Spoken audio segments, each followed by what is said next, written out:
Hello, ladies and gentlemen, and welcome back to my NHL 20 franchise mode here in the state of hockey. In the previous episode, we finished up the entire 2022-2023 regular season, and it went okay.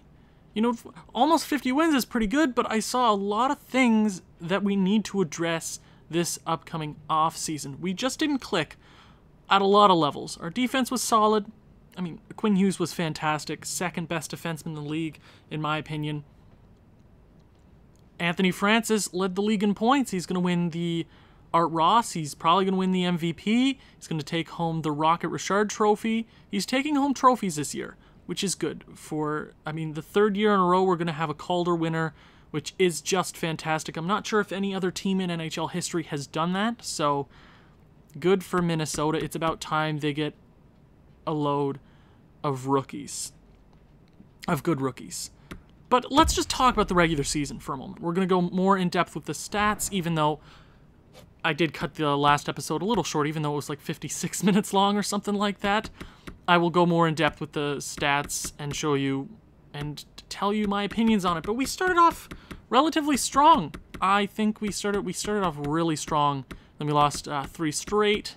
And we had it was weird. It was a weird season. We could have been a lot better throughout the season. There were a lot of things, as I said before, that we need to work on.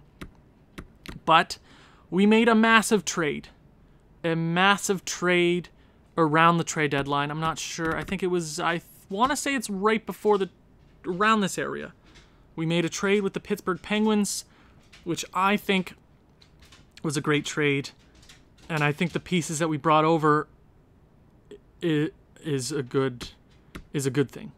You know, we got their first round pick, and I do see right there that they made the playoffs, which does suck.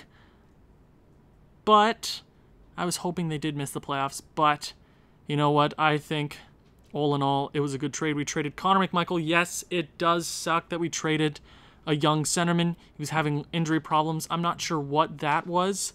It does suck giving up on a rookie in year one with the team, but I wasn't feeling him. That third line wasn't clicking. We gave him a little bit of second line time. He just didn't work. Sometimes it doesn't work, and my excuse was, well, we got Evgeny Malkin, we got Alex Chiasson, 2 really awesome players that are going to help us throughout the playoffs if we make it that far. My excuse was, you know, Pittsburgh, wherever they land, it's a good draft. It is a fantastic draft. I would say up until pick number probably half the first round, maybe through 18 picks, is a great player to add to the squad. Top 3 is even better, but we will not be getting one of those picks this year. We got Evgeny Malkin. He's getting older, but he had 33 points in 31 games, if my memory serves me correctly. I'm right, my English is poor. It's even early. I'm recording earlier. 10 p.m., but I'm recording nonetheless, right? We traded away Philip Forsberg too. You know, you can go back to the last episode, you can debate about that, but I think at the time I made the right trade. Philip Forsberg was just not working at all. He was not working for this club. We just had signed him to a deal. A lot of you might say, oh, that's so unrealistic. And Pittsburgh made the playoffs. The trade works for both teams. We finished the season 8-1-1. We had a fantastic end of the season once our pieces started clicking. And let's just go into the stats and show you what I'm talking about. You know, I thought that trade is controversial in a lot of aspects, but we're here in the playoffs. I think we are a better team all around doing that trade. Anthony Francis, the 19-year-old phenom. He was 18 most of the season, 99 overall. Just an absolute stud. I want him to break some records in the near future. 58 goals in his rookie season. I want him to go off. I want him to just lead the league for the next decade in points. And I want to see if maybe he can come close to Wayne Gretzky's record. I'm not sure if that'll happen, but hey, I would love for that to happen. Maybe. Alexei Petrangelo. So you have the 3 Calder winners. I mean, Francis has not officially won the Calder, but he's probably going to take it home this year. As I take off my hat, wow, that's very hot. down here. House isn't making any sounds, which is sick. You know, Anthony Francis, Alexei Petrangelo, and Kirill Kaprizov. Kirill Kaprizov became more of a playmaker this year. 43 goals is his lowest goal output. 43 goals is still very, very impressive. 98 points is also very impressive. His second best point output. Alexei Petrangelo with his best season, and Anthony Francis with his best season so far. Now, before we get through the other stats, captaincy is a big question. When do we name a captain? I think we name a captain this offseason. I think going to the playoffs, I don't want to put all my eggs into one basket. It might be Kaprizov, potentially. It might be a defenseman. I'm thinking Quinn Hughes. Matt Dumba does need a new contract, and it's kind of hard to give a captaincy to a person coming off of a contract. It's difficult. It's a difficult position to be in, but we will know who's the captain when they show up. Evgeny Malkin. You know, we trade for a 36-year-old. You know, somebody commented, "Ooh, this hurts as a Pittsburgh Penguins fan," and I understand that. You know, Evgeny Malkin, he won his 3 cups with Pittsburgh. They might have even won more if I'm not mistaken in the simulation. You know, he had 56 points in 49 games with Pittsburgh this year. They weren't doing the best at the time. They were about 500 when we traded for him. We traded them Philip Forsberg. We traded them a young guy in Connor McMichael who he'll thrive there in Pittsburgh's system.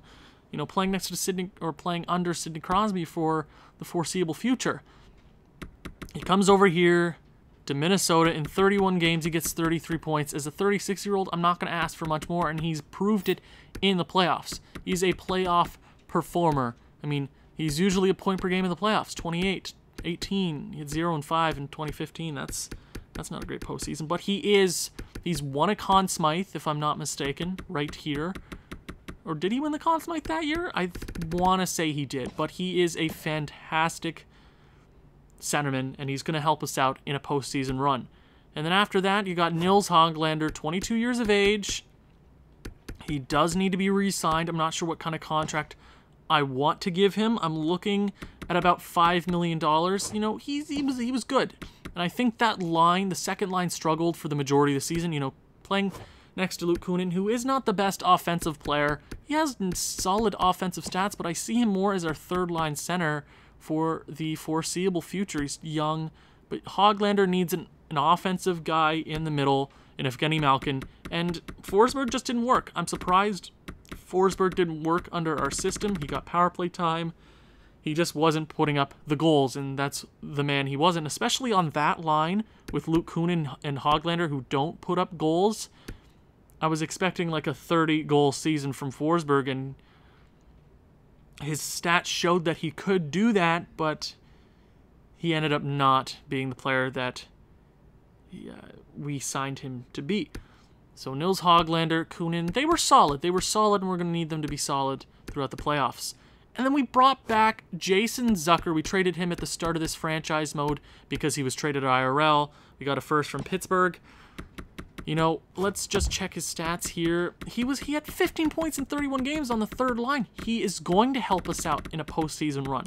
And that's why I looked at those moves. I think we are in the position to win right now. We are a young team. We can still go for it. But we need those veterans, and that's why I think that third line sucked the majority of the season. They were not good. Lucas Raymond, we will talk about, but Jason Zucker coming over here to Minnesota, I think he's going to help us out. He played better here in Minnesota than he did in Pittsburgh this season, so that is good to see. Lucas Raymond. Now, Lucas, you're 21 years of age. I got a comment about you. I can't recall what the comment says. I'm sorry, whoever commented that, but he's just not working. He's not working. He's not growing, even though he's in the position to succeed. He's on the third line. He's getting mad about ice time, even though he's playing third line. That doesn't make any sense. He had a worse goal output this year than he did last. He's not progressing quickly enough, especially for that medium elite. He's just not. and I thought he was going to be the player we wanted him to be. You know, he's still 21. I'm not going to give up just yet like Connor McMichael. You know, Connor McMichael was a different situation since we are so stacked at the center position. Lucas Raymond is definitely a question mark heading into the offseason. If there is a trade to make, I will make it. But for right now, we're stuck with him, and I'm hoping that he comes out big with a good playoff performance. I'm not sure how he did last year in the playoffs. Let me check. He had 1.7 games. So he has proved it at not the NHL level. We left him in the AHL for one season. 58 points in a season with the Iowa Wild. That's solid, and that just didn't convert to the NHL just yet. We also traded for Alex Chiasson. You know, I don't think his stats show that he's an 85 overall. He's not an 85 overall in my books. He's not the best of players. We still signed 2 more years. We might even bring him on for next year, depending on the circumstance. But he's a third liner, so if it stays like that for... I'm not super sure, because we do have Newman coming up into the NHL next year, and he's going to take somebody's spot. But Alex Chiasson. You know, he came over to Minnesota. He put up 14 points in 31 games. He had a better season with us than he had with Pittsburgh this year. So he's working under our system. He's going to help out that second line, especially alongside Evgeny Malkin and Höglander. He's going to protect both those guys as a power forward. He's going to help us out in postseason crunch, you know? You got Ryan Hartman, 20 points, -10. Not the best defensive player. Adam Beckman, who just had a really sad rookie season. I know, he wasn't playing the most minutes. 13 points. I hope he turns out to be a solid third-line center for us in the near future, because he has the stats to go far. His defensive stats are getting better. His physical stats are getting better. His offensive stats look pretty solid, so I think it's just a matter of time for him. I'm not going to give up just yet on him. Ryan Fitzgerald, I do like him. He was a stud in the playoffs last year. 3 goals in 7 games, if I am not mistaken. Absolute beauty. We're going to need him down the stretch. Nosek played 9 games, 0 points. That's sad. But defense, which I think is a bright spot on this team. There is one player that I'm a little disappointed with, but we will get to that. Now, here's my thing with Quinn Hughes. Oh, and there goes my house making a few sounds. Somebody flushed the toilet. Thank you very much. Quinn Hughes. I think Quinn Hughes is captain material. And you might be like, Owen, are you sure? And I'm almost positive. You know, you want your captain to be somebody drafted by your organization. I know there's a lot of NHL teams with a captain not drafted by them, but Quinn Hughes has spent the majority of his career here in Minnesota. This is his 3rd season, or his 2nd full season. Right, so he is captain material. He could take home a Norris this year, depending on what the computers think. But he's so good. 27 power play points. Our power play was dynamic this year. He played 26 minutes a night. He is a fantastic defenseman, such an underrated defenseman. Might even win the Calder in the NHL this year. He is impressive. He is my biggest highlight of the defensive core. And Marcus Mironov, you know, he had 46 points. He had 10 less points than he did last year. I'm not sure what that was all about, but 56 points in a rookie season as a defenseman is too high, and you're never going to keep that pace up. He had a better goal output, so he's an absolute sniper. Shooting at 11% as a defenseman is so fantastic. I think this team just struggled in a lot of aspects this year. I think all around we were a better team than we were last year. We got a lot more star power, especially heading into the postseason. We have a lot more guys to rely on. So I think 46 points as a sophomore defenseman, hell, maybe a captain. I really like Marcus Mironov, potentially the captain. Not super sure, but I see this guy in his career I see this guy on the Minnesota Wild for his entire career. Speaking of careers, Matt Dumba, coming off of one of his worst seasons, 37 points in a full season. You know, he hasn't had one of those seasons in a while. You know, his first few seasons with Minnesota, he wasn't that kind of player, but these last, I would say, 6 seasons with Minnesota, he's been a dominant player. Almost a Norris season there. Almost another Norris. He was a runner-up each of those years. I do like Matt Dumba. 37 points as a defenseman is not bad, but for what Matt Dumba is capable of, He needs to be a whole lot better than that. We're going to need him to be at his best during the postseason.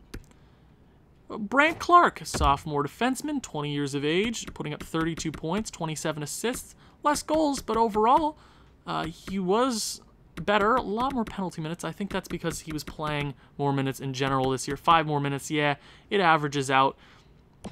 I really like Brant Clark, potentially another captain. A lot of suitable captains from our defensive core. You could argue each of those guys as the future captain. And even Ryan Sutter, 38 years of age, he is dipping off very fast. He's mad about ice time, but whatever.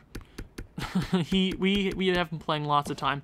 This is it for him. I mean, if you don't recall, in the last episode, we waived Zach Parise. He was an 83 overall playing on the fourth line. I don't really like doing that to players, especially if you're a playmaker. If you're not a two-way forward, power forward, or a grinder on the fourth line, it rarely ever works, so we waived him. Detroit picked his contract up, and I think Detroit's a dumpster fire because who would pick that contract up for free? We didn't have to give them a first or anything to take on that contract, so lucky us, am I right? And Ryan Sutter, 15 points as a defensive defenseman. He's never going to get back to the 69 points he had a while back, but he's going to be important for us. And Kalen Addison as a rookie defenseman, I'm not sure where I see him long term. I think that third pairing is always going to be in question. Goaltending. UC Saros started the majority of our games this season, 29, 19, and 2, an 80-88, and a 339. That is unacceptable.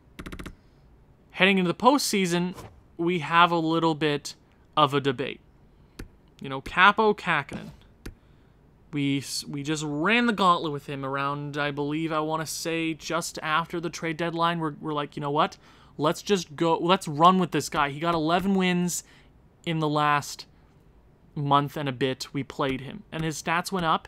He was a really solid goalie. I don't even think he lost that many games. He was really, really solid for us, and I think he can contend for that starting position heading into the postseason. I want to start UC Saros to start the postseason. If he falters, then we'll head with Kakinen. Sorry. I said Kapanen. Sorry. Kakinen. There's a K in there. I like him. I like his stats way better than I do UC Saros, because if you don't have a goalie winning 30 plus games, who do you really rely on there? Now let's go to the entire league. Let's go over those stats real quick, because we do have a few guys potentially winning a few awards. Best goalie in the league this year is Carter Hart. Absolute dynamite player. Easily a franchise guy. He's going to be Philly's best goalie very, very soon. 916, 233 goals against. 45 wins. Great season from him. Rookie skaters, there is no question about it. Rogar was 40 points away from Anthony Francis. That is insane to me. He's the best rookie in the league, no doubt about it. Let's go to defensemen, and I'm gonna say it's gonna go to Cale Makar, just because he has one less point, played the same amount of games, and he has a way better plus-minus. But then you could argue he has more penalty minutes. You could argue a lot. I mean, Erik Karlsson had 28 goals as a defenseman, which is unheard of. You don't see that in the NHL very often, except like the likes of Brent Burns that does it. But Quinn Hughes, I would love to see Quinn Hughes win it, and then we can be like, hey, captain material, potentially. I'm not sure. Entire league, you have the rookie sensation, the generational talent, Anthony Francis. 119 points, 58 goals, 61 assists, plus 36. 10-game winners. That led the entire league easily. He had 8 halfway through the season, and he decides, hey, everybody else go to goals. He was damn good. Mark Scheifele tried to go for his 3rd straight Art Ross, but Anthony Francis said no, and he wins it. Okay, most goals goes to Anthony Francis. Alex Newhook was 3 behind. So the Colorado Avalanche, our rivals, are definitely a damn good squad, but Francis is taking home a few awards. Quinn Hughes actually had the most assists in the NHL this season. But it is postseason time, baby. We are facing the San Jose Sharks, a considerably older team. They kind of just made it 500 in the playoffs, 5-5 in their last 10. We were 8-1-1, so we are quite hot in our last 10, and I'm not sure what San Jose looks like here in 2023. I know they've lost the likes of a few players, but I'm intrigued to see what they look like and how they got here. That is an interesting squad. That is very, very interesting. Okay, let's start from the top. David Krejci, who played for us last season, had 57 points this year, minus 18. That is quite rough.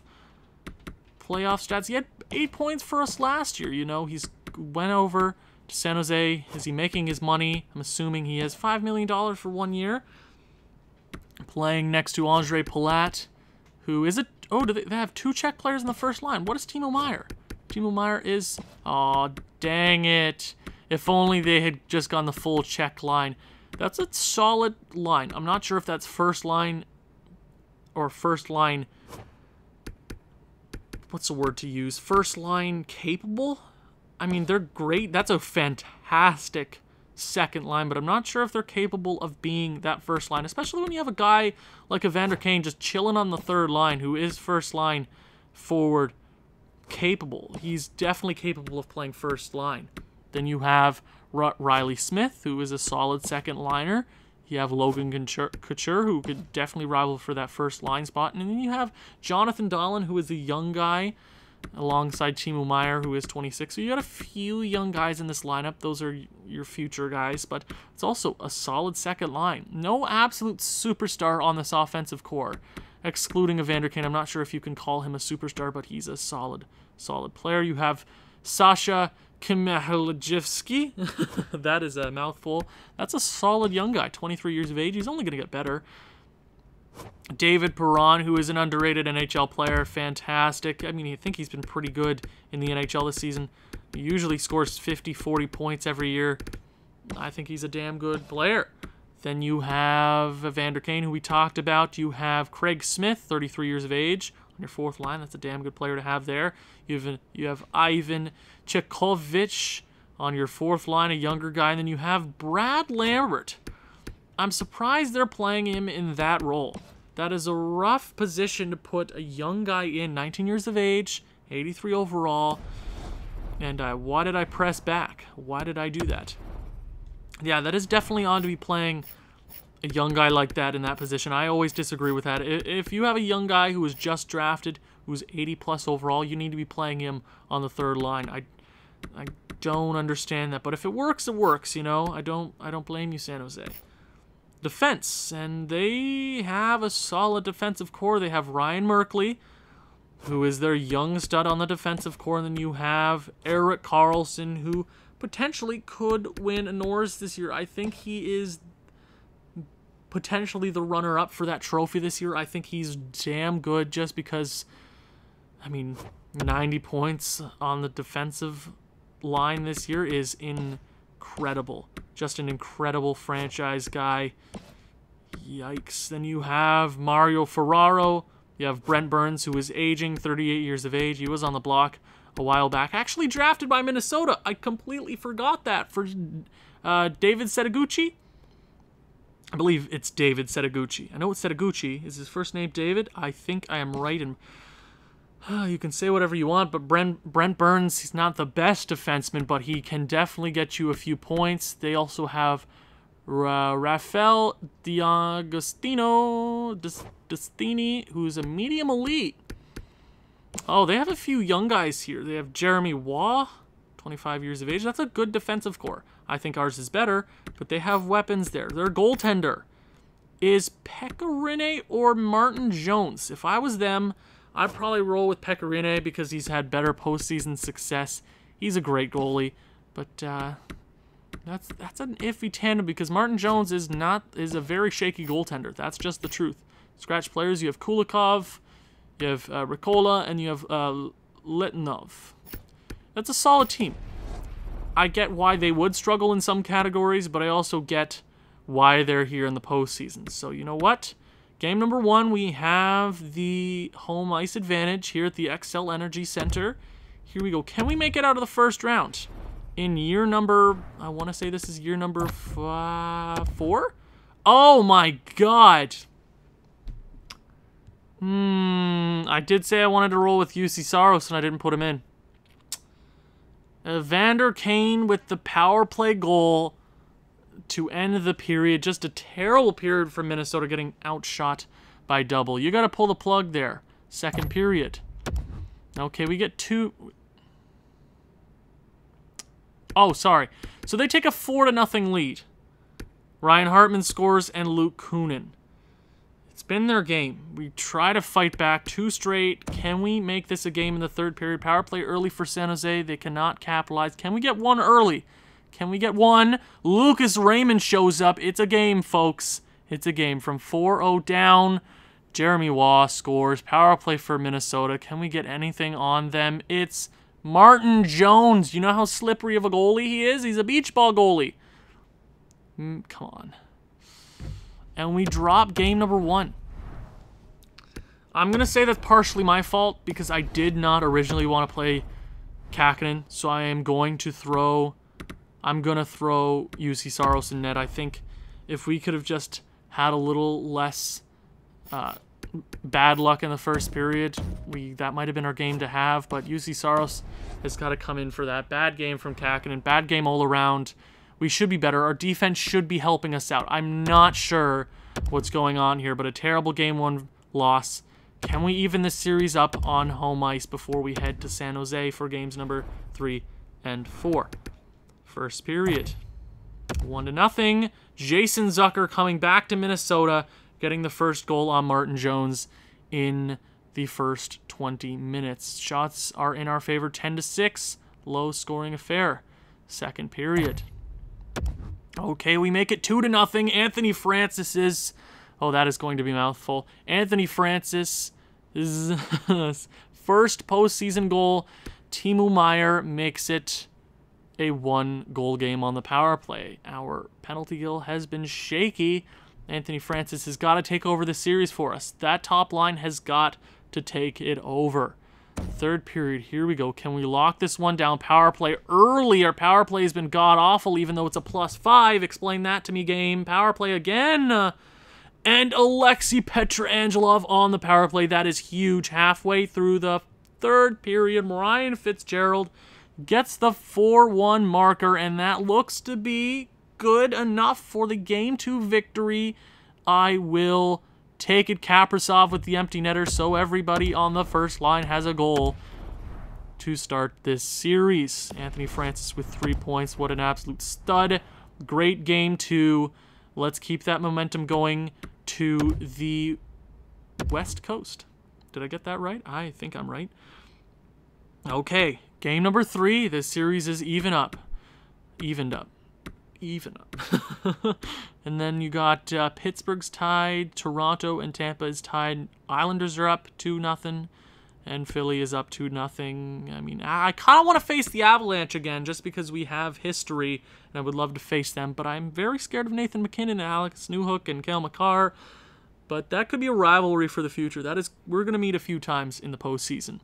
Game number 3 at the SAP Center at San Jose. First period. Oh, 2-0. They start with a power play early, but we get the power play marker. Alexei Pietrangelo is a power play stud. I feel like every time I see him score in simulation, he has a power play marker. And Luke Kunin makes it 2-0. He's been quietly good this series. We're doubling them up in shots. Second period, can we keep this momentum going? 3-0. Kirill Kaprizov with his second marker this postseason. That is huge. Shots are in our favor, 23-14. Keep this momentum going. Shut them down. 3-0. Here we go. Come on, power play early for San Jose. We kill it off. That is big. Can we get a few more just for insult to injury? Come on. Slow this down. It's your game, Minnesota. You're here at San Jose. Jeremy Waugh scores his second of the postseason. Apparently a 76 overall defenseman can do that. But it looks to be a victory for the Minnesota Wild. The fans are absolutely loving that. A great game from UC Saros. Shutout was broken late, but a good performance from him. Now, imagine how this series would have been if we could have just got that game number 1 victory if I had put in the right goaltender. Alexei Pietrangelo is actually leading this team in points now, 2 I think power play goal markers in 3 games. That is huge. Game number 4. Here we go. Can we take both on their home ice? That would be a huge blow to the Sharks. First period. Wow, you're going to go out and do that, Minnesota. You're really going to do that to me. Yikes. Yikes. That is rough. That is, not going to lie, that is quite rough. That you would go out and have a first period like that. UC Saros, you've been great so far in these last 2 games that you've played. And then you go and do something like that. Brent Burns with 2 straight power play markers. Who took the penalties? Nope, that is the wrong thing. Who took the penalties? Lucas Raymond. And Petrangelov. Thank God you're a good player. Lucas Raymond. Gotta be better than that, man. Second period. We get 2 back. Nils Hoglander, his first of the postseason, and Evgeny Malkin actually shows up. I'm surprised that I saw his name because I haven't seen it in so long. Thank you for deciding to show up after we decided to trade for you. Riley Smith makes it 4-2 after we try to come back. It's still a game. We just need a quick marker, and then we can go from there. We are a good team offensively. We should be better defensively, but we've been... and they put Kakinen in net. Okay, this third period's going to be rough. Okay. Yeah, exactly. This team. Why would you put in Kakinen? I know he had a bad... I know Saros had a bad game. Oh my God, Kakinen. He's so gone in the postseason. Or off-season, whatever you freaking call that. I'm mad. That makes me very upset that he would go and do that.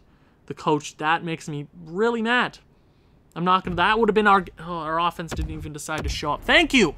Thank you. Great game. Nobody's going out and dominating. I'm getting real mad with this team right now. I'm getting very, very mad. We have a +5 on the power play. We should be getting a lot more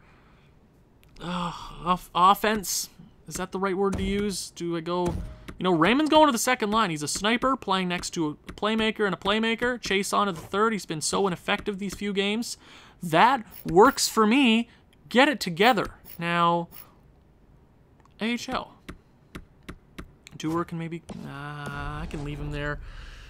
Can Newman come up? I'm not sure if I can bring Newman up. That would be a good guy to bring up for a little bit of offense. No, we can't actually bring him up. That's sad. But, how good is our backup goalie? Or, you got our elite goalie. Is he up to an 80 now? He's an 88, or 78, actually, sorry.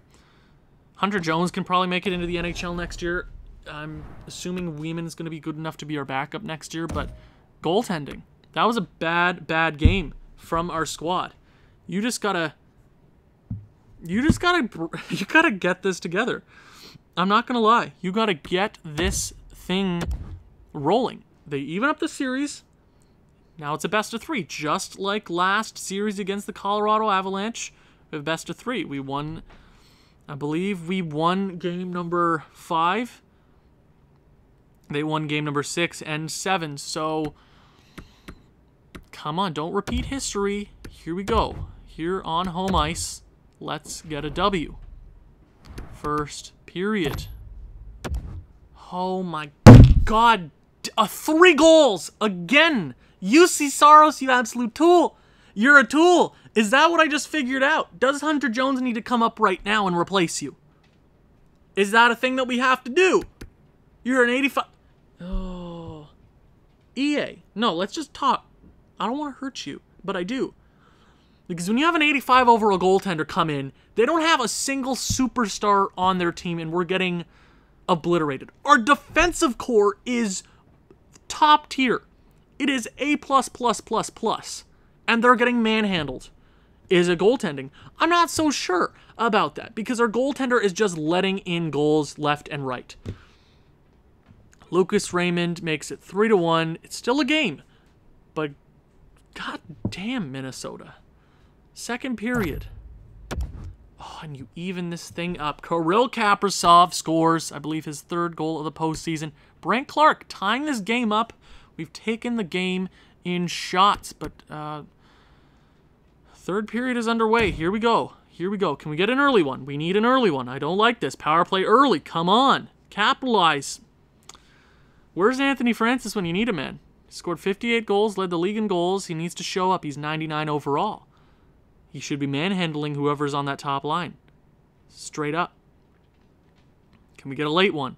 A late one. We are heading to overtime. You know the rules. I can't interfere in overtime unless it is an elimination game or the Stanley Cup Finals. It is the first round, sadly. So here we go. Overtime. Come on, Minnesota. Get one. Make it your series. You just need one. That's all you need. That's all you need, Minnesota. Come on. Anything. You're a good offensive team. Who the hell was it? Jonathan Dahlen. Great game, Minnesota. You bring this one back and you blow it. Kakinen was way better, apparently.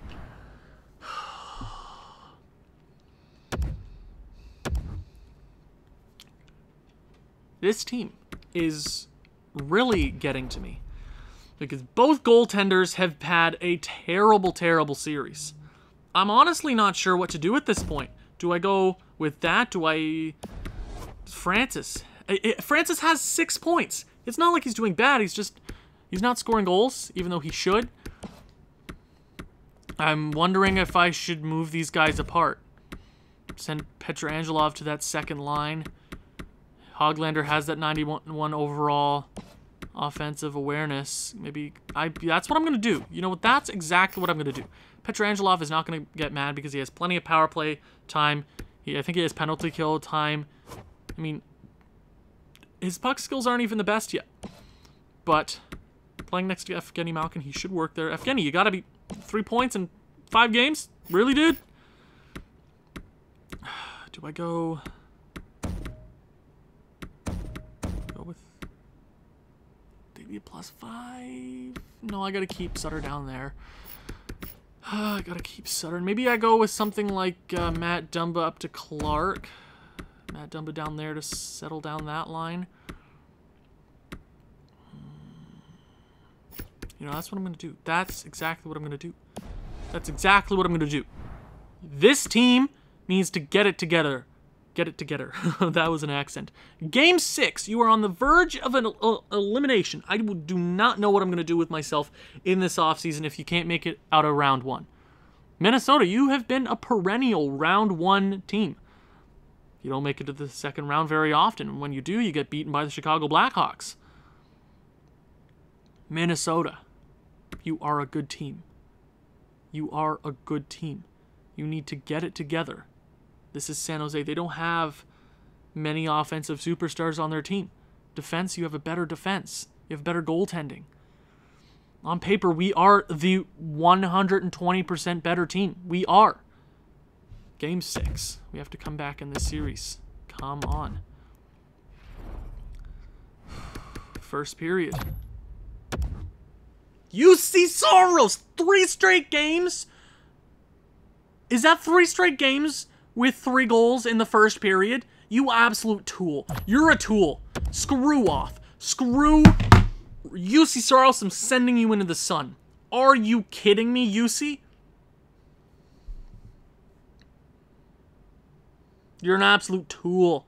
You're an absolute tool, UC Soros. I'm so sad. I should have... We tried to get Carey Price at the starting of the season, and you go out and do this in Game 6. 3 goals in the first period. Screw you. Screw you. I get why Nashville traded you. Screw off. Screw off. Why am I even looking at the 3 stars? Terrible performance from you. That is on you. I'm not blaming anybody else there. We tried to bring it back there. Screw right off, UC Soros. You're done. You're done. You will never screw off. I'm not even going to talk. My words aren't working. Just whatever. Really, UC? Really?